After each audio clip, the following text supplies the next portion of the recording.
গল্প গানে গান আলার আড্ডায় সবাইকে স্বাগতম। আমি সজীব। আজকে আমার সাথে তুহিন অনেক দিন থেকেই গান করছে আর আমার সাথে ছোটোবেলা থেকে গান করছে। আসলে আমার একদম ছোটোবেলার বন্ধু। তুহিন, কেমন আছিস? ভালো আছি আলহামদুলিল্লাহ। ঈদ কেমন কাটালি? কেমন চলছে? ঈদটাও ভালো গিয়েছে আলহামদুলিল্লাহ। তাহলে কি দিয়ে শুরু করবি আজকে গান? ক্লান্তি আমায় ক্ষমা করো প্রভু, রবীন্দ্রনাথ ঠাকুরের। ক্লান্তি আমায় ক্ষমা করো প্রভু, ক্লান্তি আমায় ক্ষমা করো প্রভু, পথে যদি পিছিয়ে পড়ি গভু, ক্লান্তি আমায় ক্ষমা করো প্রভু। তুই গান না করতে, গান না করলে আর কি করতে? এ দুটো না থাকলে হয়তো পেন্টার হওয়ার চেষ্টা করতাম যে পেন্টিংটা শেখার এবং এটার জায়গাটাকে, বিশ্বটাকে দেখার। ছোটকাল থেকেই পেন্টিংয়ের প্রতি একটা ভালোবাসার জায়গা আছে, তা হয়তো শেষ জীবনটা পেন্টিং করি। তুই পেন্টিং খুব ভালো করিস, তুই ভালো করিস, আসলে এটাই করতে আমার মনে হয়। ছোটবেলায় আমাদের অনেক হিরো থাকতো না, সুপারম্যান, ব্যাটম্যান টাইপের। গান বাজনায় তোর হিরোকে? গান বাজনার ইন্সপিরেশন বেসিক্যালি ছোটবেলায় আমাদের বাসায় যে ক্যাসেট প্লেয়ার বাজতো, সেই ক্যাসেট প্লেয়ারের থেকে আমাদের গান শুনতো। আসলে পরিবারে কি গান শুনবো এটা বাবা মার একটা প্রভাব থাকে, কেননা ক্যাসেট প্লেয়ার, টেপ রেকর্ডার, এটা তো মালিক তারাই থাকতেন ছোটকালে।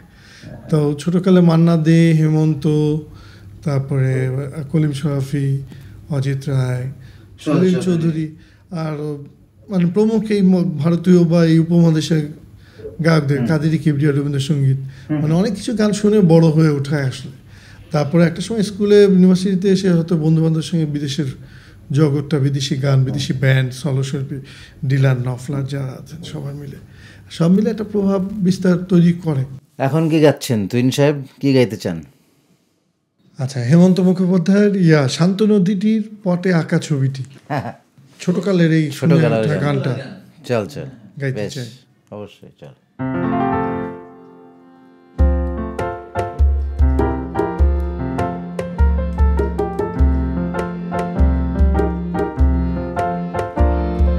শান্ত নদীটির পটে আঁকা ছবিটি, শান্ত নদীটির পটে আঁকা ছবিটি, একটু হাওয়া নাই, জল যে আয়না তাই, ঝিম ধরেছে গাছের পাতা, তালকুটিরে থমকে গেছে ছোট্ট তরিটি, আহা ছোট্ট তরিটি, শান্ত নদীটি।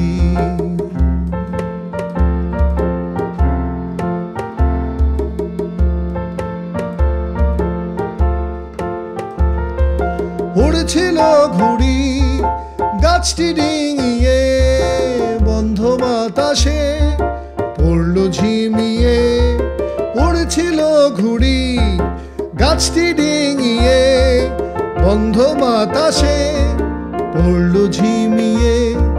স্তব্ধ সুরে ডাকছে দূরে ঘুঘু পাখিটি, আহা ঘুঘু পাখিটি, শান্ত নদীটি। তোর গান করতে গিয়ে স্ট্রাগল তো ছোটবেলায় কিরকম বা এখন কিরকম? এখন তো গান করছিস, ছোটবেলায় গান করতে, দুই স্ট্রাগল কিরকম মনে হয়? গান করতে গিয়ে আগে স্ট্রাগল প্রথম দিকেও ছিল, গানটা তৈরি করার পরে এটাকে প্রচার করার স্ট্রাগল ছিল, তারপর এটা পরিচিতি পাওয়ার স্ট্রাগল ছিল, একটা সময় ধরে অনেকগুলো গানে কাজ করার একটা স্ট্রাগল ছিল। তারপর কিন্তু বর্তমান স্ট্রাগলটা অন্যরকম। বর্তমান স্ট্রাগলটা হচ্ছে শ্রোতারা ঘুরে গেছে। হ্যাঁ, বর্তমান স্ট্রাগলে শ্রোতারা তাদের শোনার যে পরিধি বা যে জিয়াটা, ওইটার অঙ্গনটা পাল্টে যাচ্ছে। তার ফলে আমাদের সবাই যে গান গেয়ে যে আমরা যে শিল্পীরা বা এন্টারটেইনারে যে আগাবো, সেই ধারাটা নিয়ে আমরা একটু স্ট্রাগল করছি, যে আমরা কি আসলেই ঠিক পথে আছি, আমরা কি ঠিক গান গাচ্ছি, নাকি আসলেই একটা ভুল সময়ের ভুল কিছু চাপিয়ে দেওয়া কিছু মিথ টাইপের গান আমরা শুনে আনন্দিত হচ্ছি। তো সে একটা স্ট্রাগল। আর এমনি কোনো স্ট্রাগল নেই, গানে সব শিল্পীরাই সহশিল্পীরাই খুব বন্ধুসুলভ, এবং আমরা যে গান গাচ্ছি আমরা আনন্দিত, আমরা যে পরিবার নিয়ে গান গাচ্ছি, যে গীতিকা সুরকার নিয়ে গান গাচ্ছি, সবাই আমরা আনন্দিত একটা পর্যায়ে। সুতরাং আমাদের আর স্ট্রাগলের জায়গাটা এখানে নেই। মান্নাদের কফি হাউসের কথা মনে আছে? গাবি নাকি? তুই তো অনেক গাইতি আগে গান। এটা খুব পছন্দের একটা গান, সবাই মিলে গাওয়ার একটা গান। চল গাই।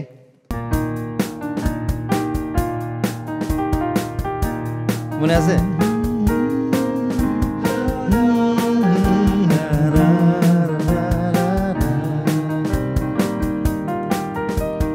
কফি হাউসের সেই আড্ডাটা আজ আর নেই, আজ আর নেই।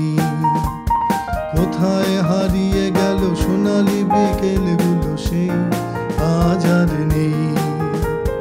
কফি হাউসের সেই আড্ডাটা আজ আর নেই, আজ আর নেই। কোথায় হারিয়ে গেল সোনালি বিকেলগুলো সেই, আজ আর নেই। সাস্টেইন করা গান বাজনায়, মানে ধর আমরা গান বাজনা করছি, বাজাচ্ছি, তবলা বাজাচ্ছি, সেইটাকে সাস্টেইনেবিলিটি, সেটাকে টেনে নিয়ে যাওয়া, সেটা নিয়ে তোর কিছু বলা আছে? আসলে গান বাজনা বা যে কোনো শিল্প সাহিত্য যে কোনো কাজে সাস্টেইন করার প্রথম উপকরণ হচ্ছে তার মূল উপাত্ত, তার যে মূল যে জিনিসটা। সে নাটক লেখক, সেটা একটা স্ক্রিপ্ট, অথবা সে গান লেখক একটা লিরিক্স, একটা কম্পোজিশন, বা একটা সিনেমা বানাক বা একটা কিছু করুক, সেটার মূল হচ্ছে গিয়ে যখন শিল্পটা অসাধারণ ভালো হয়ে যাবে সেটা নিজে থেকেই সাস্টেইন করবে। একসময় সিডি ছিল, ক্যাসেট ছিল, MP3 প্লেয়ার ছিল, ইয়ে ছিল।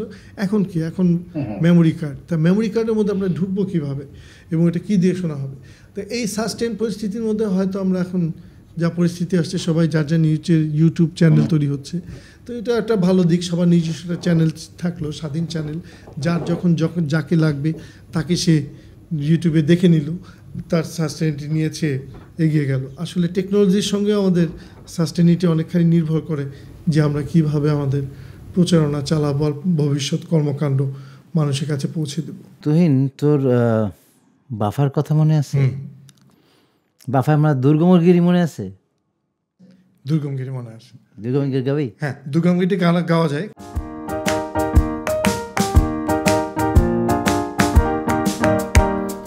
দুর্গমগিরি কান্তার মরু দুস্তর পারাবার হে, লঙ্ঘিতে হবে রাত্রি নিশীথে যাত্রীরা হুঁশিয়ার।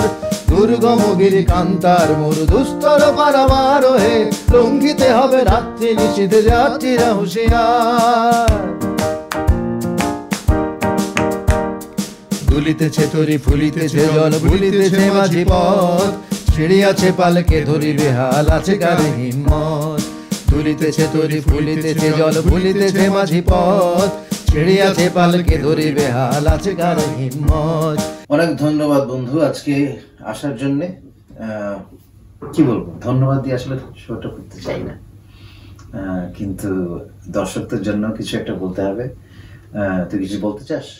বাংলা গান শুনবেন, বাংলা গানের সঙ্গে সবাই থাকবেন, সাহস দিবেন।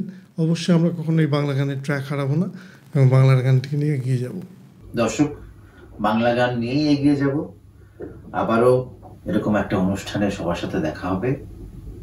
সবাই সুস্থ থাকবেন, ভালো থাকবেন।